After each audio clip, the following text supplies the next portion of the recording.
l'attitude de la caméra. C'est bien, il n'y a personne derrière. Non. Bah, moi, il y a des enfants. Vous le voyez, vous le voyez bien? Oui. Ouais. Alors, on va présenter un petit peu l'événement d'aujourd'hui. Bah, donc, je vais faire un montage après, t'inquiète pas. Tu peux te présenter? Alors, Calomé, président de l'association. Et on fait l'autoprotirage. Alors, l'objectif de l'association s'appelle Congo Intervalle.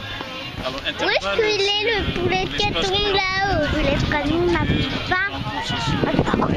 Regarde tes bras! Tes bras aussi philosophiques là. Les fêtes, ça s'interprète entre les groupes sociaux, les groupes culturels, les groupes militaires, les espaces étanches. Et que ça soit des passages, des amitiés, des fraternités, des tolérances. Et donc, sur l'événement aujourd'hui, vous avez invité plusieurs associations pour donner envie de partager et de revenir un petit peu au réemploi des matières, des matériaux. Alors, les associations, mais également les habitants du quartier, des quartiers environnants. Là, on est à Nantes, au Dervallière. On est à Nantes, au quartier de Dervallière, mais c'est un événement qui est ouvert sur tous les quartiers, sur toutes les associations. Alors, l'idée, c'est de communiquer un peu sur la transition écologique, qui aujourd'hui est large. Hein. Ça part du réemploi, de la récupération, d'éviter le gaspillage, d'une consommation de l'énergie plutôt rationnelle. Oui. Et il y a déjà des structures qui existent localement ou c'est vraiment Il y a des structures qui existent localement, notamment sur le réemploi, sur la récupération de vêtements, sur les échanges, des pratiques. D'accord. Alors ces moments-là, on le voulait justement un moment qui fédérerait ces différentes structures, où ces différentes structures viendraient communiquer, échanger avec le public. D'accord, c'est vraiment pour que la population se tienne au courant de ce qui est. Se tienne au courant et s'approprie les différentes démarches. D'accord. Est-ce qu'il y a des équipements, des associations qui viennent d'un peu plus loin? Il y a des associations qui viennent d'un peu plus loin, d'autres quartiers, par exemple l'association qui fait la couture, qui aide les gens, qui apprend aux gens à récupérer des vêtements, à faire des objets d'usage de tous les jours, des sacs, de la décoration, de l'ameublement. Cette association est de notre quartier, du quartier Gautière. L'autre association qui présente un stand où on récupère des vêtements pour décorer, entre guillemets, customiser un peu les chaussures. Elle vient de Belleville. Et puis il y a l'association du club de foot qui est du quartier. D'accord. Est-ce que tu penses que ça va faire donner envie de recréer des associations similaires dans le quartier des Dervallières? Bonjour. Bien, ça sera bien. C'est pas grave.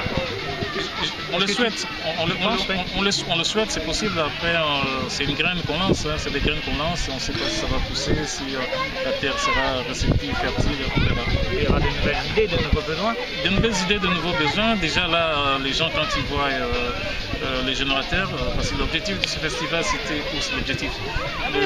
La configuration de ces festivals, c'était d'avoir un moment à la fois spectaculaire, convivial et solidaire. Alors spectaculaire, c'est par la présence du générateur. Donc là, c'est par rapport au générateur d'énergie renouvelable. Par rapport au générateur de l'énergie de la Walterie, on aurait bien pu nous brancher sur EDF, mais on voulait avoir ces générateurs sur site, que les gens les voient, c'est spectaculaire, mais c'est aussi pédagogique. Donc les gens, du coup, on leur rappelle qu'il existe de l'énergie solaire, qu'il existe de l'énergie renouvelable, ça c'est les côtés spectaculaires. Et les côtés solidaires, on pense par exemple que si on récupérait tous les fruits qui sont vendus de grandes surfaces, on ferait un goûter gratuit pour les enfants chaque fois à l'école. Là, on a eu un stand solidaire qui propose des goûters gratuits pour les enfants. Il y a une brochette de fruits, il y a des gaufres qui sont préparés. Ce qu'on a mangé tout à l'heure. Voilà. Donc, ça, c'est les côtés solidaires et les côtés pédagogiques. C'est justement montrer ce qu'on peut faire à travers les stands qui sont là. D'accord. Est-ce que tu as découvert le... Alors la Walterie, j'avais, dans le cadre de mon travail, j'avais assisté à une formation sur les énergies renouvelables, sur la réduction de la consommation d'énergie, et il y avait une brochure. Il y avait une petite brochure. Voilà, c'était dans le cadre de la formation, d'une formation, dans le cadre de mon travail. J'avais découvert une brochure, on répertoriait différentes initiatives sur le thème de développement durable. C'est le guide des festivals et des éco-festivals. Je pense. Et quand j'ai vu les différentes initiatives, j'ai vu la Walterie, j'ai dit, mais comment une idée comme ça n'est pas assez connue? Pourquoi tous les grands festivals ne font pas appel à ce genre de solution. Ce genre de dispositif, ce genre de solution. Du coup, je me suis dit, tiens, il faudra qu'on le fasse au départ, il faudra qu'on communique sur ça pour que les gens se rendent compte pour d'autres festivals, pour d'autres manifestations, qu'on peut recourir à cette énergie. D'accord, donc ça permet aussi d'apporter des solutions dans le quartier. Peut-être que les gens ne vont pas aller les voir là où elles sont présentées d'habitude. Voilà, c'est amener au plus près des gens des cas concrets qui illustrent le développement durable et qui illustrent des énergies, l'existence des énergies renouvelables, des énergies vertes, comme on dit. Aujourd'hui, les gens connaissent peut-être aussi des solutions de bâtiments. Oui, on en parle beaucoup. On en parle beaucoup dans le quartier, dans le cas des rénovations. On dit voilà, les nouvelles normes. Voilà, il y a des nouvelles normes pour consommer moins d'énergie. Ok, mais il y a aussi les énergies renouvelables. Il y a des dispositifs liés au soleil, liés à plein de choses. Donc là, l'équipement il est présent. Les gens peuvent le voir. Il y a d'autres étapes si tu veux, c'est de créer soit des petites visites techniques, soit des petites formations, des ateliers.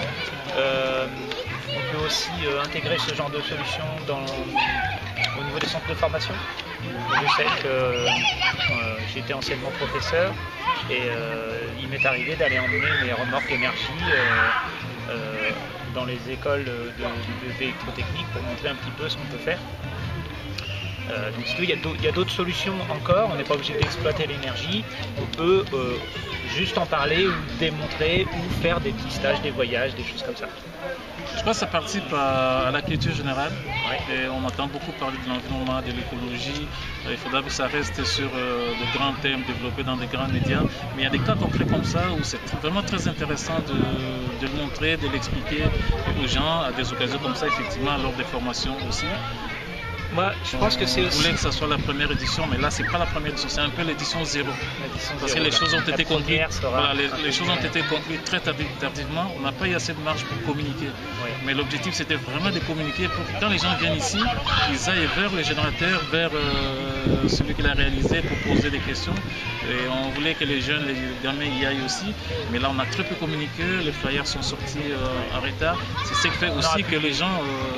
Mais quand ils arrivent là, ils se demandent, tiens, si on avait lu l'avenir, on aurait pu faire même autrement. J'aurais pu ramener des vélos pour que les gens pédalent, pour produire l'électricité. Mais là, quasiment tout le monde, toutes les personnes qui arrivent, quasiment toutes me posent des questions. Mais c'est quoi ce truc qui est planté? Et je leur explique, ah bon, c'est intéressant. Donc je crois que c'est cool. Alors, il y a aussi la gestion des espaces. Pour l'édition de l'année prochaine, il faudra voir si on compile production d'énergie et pédagogie ou si on choisit l'un ou l'autre.